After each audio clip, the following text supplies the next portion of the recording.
I mean, the original cartoon came out in 1937, and very evidently so. There's a big focus on her love story with a guy who literally Maybe we should stalks her. turn the TV off. Weird. So we didn't do that this time. Turn it off, no okay? prince or a different color? What's going on, everyone? Jeremy here from the Recording Hub. Having an absolutely wonderful day. We all know that the mainstream media loves to pick a couple of weird celebrities to help push their message, and in exchange for that, they will endlessly cover for their projects and give them every excuse in the book for failing. This flavor of the month is Rachel Zegler, and you may know her as perhaps the most awful woman alive, the woman that brought everyone together, even like apolitical, just fans of Disney movies, as someone who is just, quite frankly, awful.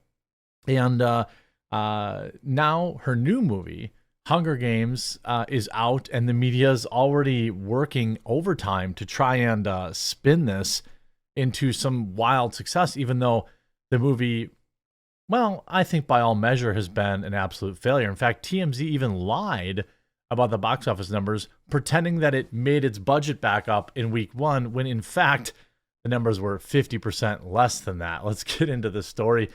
Look, I understand, not every movie is for everybody, and certainly for me, The Hunger Games is not a movie I care about. I'm pretty sure I saw the original with my wife a million years ago when it came out, but a late season prequel doesn't really appeal to me in any way, shape, or form. And by the way, want to let everyone know, just enabled Coffee Brand Coffee's Black Friday sale early. 20% off site-wide, 10% off all of our gift boxes, plus 60% off our Roaster's Choice, the first month of our Roaster's Choice program. This is the biggest sale we've ever done, and I'm going to run it all week long in honor of fighting for free speech. I'm turning this money we make this week into advertising dollars for Twitter to try and back them. And I hope that you'll check us out. Box office woes, Hunger Games trolls, and the Marvels on pace for the lowest grosses in franchise history. But wait a minute, I thought TMZ told me. TMZ said, no J-Law, no problem. Fans still starving for the Hunger Game. Rachel Zegler's Hunger Game prequel tops box office, recoups budget. Wait a minute, which is it? Which is the truth? The Hunger Games Ballad of Songbirds and Snakes grossed $5.75 million at domestic previews on a Deadline of Variety reported, putting the long-awaited prequel.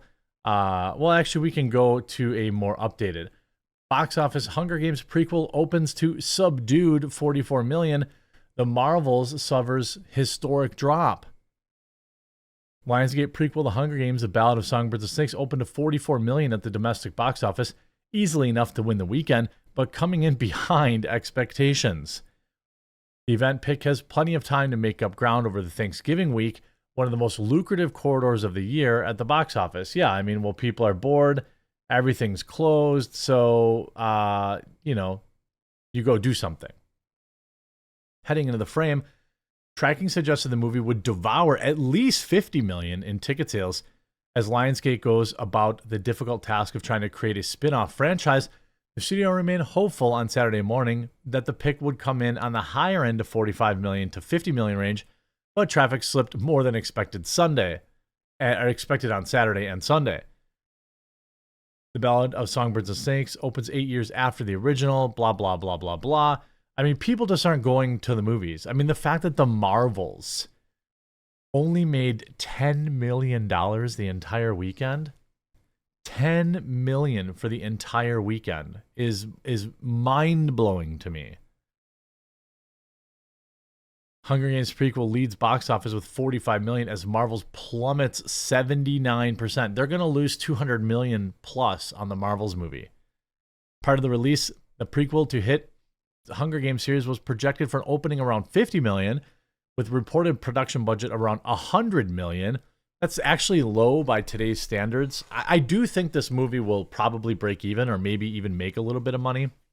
It's tough to say what you're going to see over the over the holiday weekend, of course. But what may be more concerning is the B+ grade given by audiences on CinemaScore. By comparison, The Hunger Games and its prequel, Catching Fire, earned an A on CinemaScore, while the two parts of the finale, Mockingjay, each earned an A-. Many tentpoles that have failed to earn A- or higher this year have seen larger drops in later weekends. So we'll have to see how much Songbirds and Snakes can maintain moviegoer interest during Thanksgiving holiday weekend. Well, when you look at what happened to the Marvels, right? This had a B+ or B CinemaScore, I believe. It was B or a B+. And it dropped 80%, 79% in the second weekend. So if this movie drops a similar 79% this following, now it is more difficult because we have Thanksgiving and we have the longer weekend. So it seems less likely that it'll drop that much. But let's say hypothetically it did. You're talking about making 10 to 15 million in the second week and being a complete box office disaster. In between Hunger Games and the Marvels on the charts this weekend, Universal DreamWorks Trolls band together with $30 million opening from 3,800 theaters. That opening sits on the lower end of the film's 28 to 35 million projections and is also down from the $46 million opening of the first Trolls in 2016. People are sick of prequels. People are sick of remakes. People are absolutely bored to death with the unimaginative garbage that Hollywood's putting out. You see, I mean, The Hunger Games Ballad of Songbirds and Snakes chirps 44 million, enough to reignite the franchise. Marvel suffers worst MCU second weekend drop. I mean, this strong independent whammon who don't need no man craze just isn't cutting it anymore. Not when you don't have something interesting. When you don't have an interesting story. You know, I'm not saying that female-led movies can't do well. I mean, the Barbie movie did $1 billion. Saturday stateside Songbirds and Snakes was 15 million. We already know, coming down after the Marvels posted a franchise low for the MCU of its 46 million. Isn't Songbirds and Snakes also a misfire? Well, not necessarily. They cope and seethe and say at 100 million plus production costs, 65% of which is funded by foreign sales, with another 20 million in, quote, German tax credits, Lionsgate has largely covered their nut and exposure in foreign territory licensing, materially participating in their partners to recover their costs. So the only reason this movie has any chance to make money is because they got massive tax breaks. Massive. And those aren't going to stay around forever. These are like post-coup tax breaks that a lot of these movies got. You see Songbirds and Snakes, largely cover their nut in foreign territory licensing, materially participating after their partners recover their costs. Songbirds and Snakes most likely will be profitable, with the domestic end results between 120 and 130 million. Still, there does not seem to be any kind of urgency here on behalf of fans to reignite new life into the Hunger Games. The challenge here for Lionsgate is launching this movie all along, aside from the actor strike and blah, blah, blah, blah, blah, and the coof. It's funny how the lockdowns, something that these Hollywood weirdos promoted and pushed for, and the ability for these stars to not be able to come out, and promote the movie and all this kind of stuff. They didn't hurt Oppenheimer. They didn't hurt Barbie. They didn't hurt Five Nights at Freddy's. They didn't hurt, there's plenty of movies that did just fine during the actors' strike. It's the lamest cop-out excuse yet. And if you see, again, TMZ, look at this reporting, okay? The movie made $99 million worldwide, okay? That's gross box office numbers. Which is, it is pretty good considering. It is a little better than I thought. So that's pretty good considering the budget was a clean 100 million. Granted, it didn't perform as well as Jennifer Lawrence's previous installments, but considering she ain't in this one, not to mention the stiff competition, this result isn't bad. What stiff competition? The Marvels, which had a 79% week over, the absolute legendary Olympic level cope, seethe, and excuse making from the mainstream media is hilarious. This movie had the weakest competition of probably any movie to date that came out in 2023. What are they talking about? It was competing against the second week of the Marvels, which no one wanted to see. We'll see if Lionsgate wants to do more of these flicks, while the new Hunger Games films will probably land in the black.